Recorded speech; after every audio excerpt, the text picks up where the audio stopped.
मैं हूं भगवान जगन्नाथ। मैं वही हूं जो युगों युगों से पूरी नगरी में रथ पर सवार होकर चलता आ रहा हूं। पर आज मैं तुम्हें अपने रहस्य का वो सत्य बताने आया हूं जिसे केवल भाग्यशाली ही जान पाते हैं।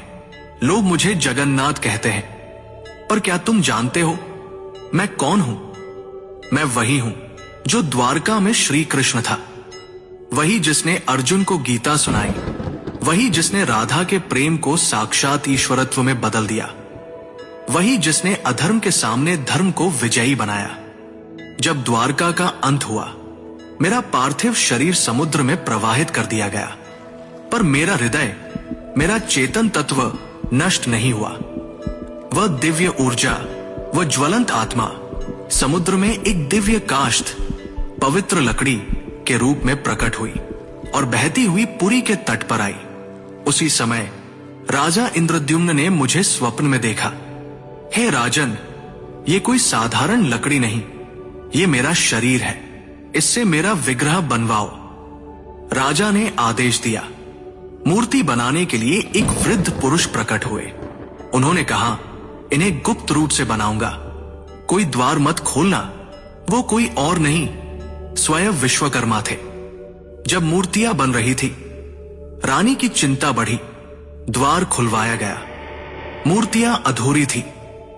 मेरे हाथ नहीं थे, मेरे चरण नहीं थे, पर तभी आकाशवाणी हुई, यही मेरा विराट रूप है, यही मेरा जगन्नाथ स्वरूप है, जहां मैं हर सीमा से परे हूं। जो मूर्ति नहीं, चेतना है, जो धर्म का रक्षक है। राजा ने मेरे उस दिव्य हृदय को मूर्ति में प्रतिष्ठित किया। वो हृदय जो श्री कृष्ण रूपी मेरी चेतना का केंद्र था, वो आज भी मेरी मूर्ति में वास करता है। हर 12 से 19 वर्षों में जब मेरी मूर्तियां बदली जाती हैं, उस हृदय को गुप्त रूप से नव विग्रह में स्थापित किया जाता है। कोई उसे देख नहीं सकता, कोई उसका वर्णन नहीं कर सकता, क्योंकि वो हृदय भौतिक नहीं, दिव्य है। मैं वही हूं जो कृष्ण है, विष्णु है, और फिर भी सबसे परे है। मेरी आंखें गोल हैं, क्योंकि मैं हर दिशा में देखता हूं। मैं काले रंग का हूं, क्योंकि मैं ब्रह्मांड का मूल स्रोत हूं। मैं रथ पर सवार होता हूं, पर मैं केवल यात्रा नहीं करता, मैं भक्तों के हृदय तक आता हूं।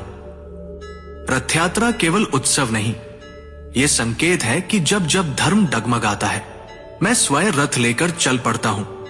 मैं कभी मंदिर में सीमित नहीं था, मैं कभी पत्थर नहीं था। मैं वो हूं जो समय की हर धारा में धर्म का रक्षक बना।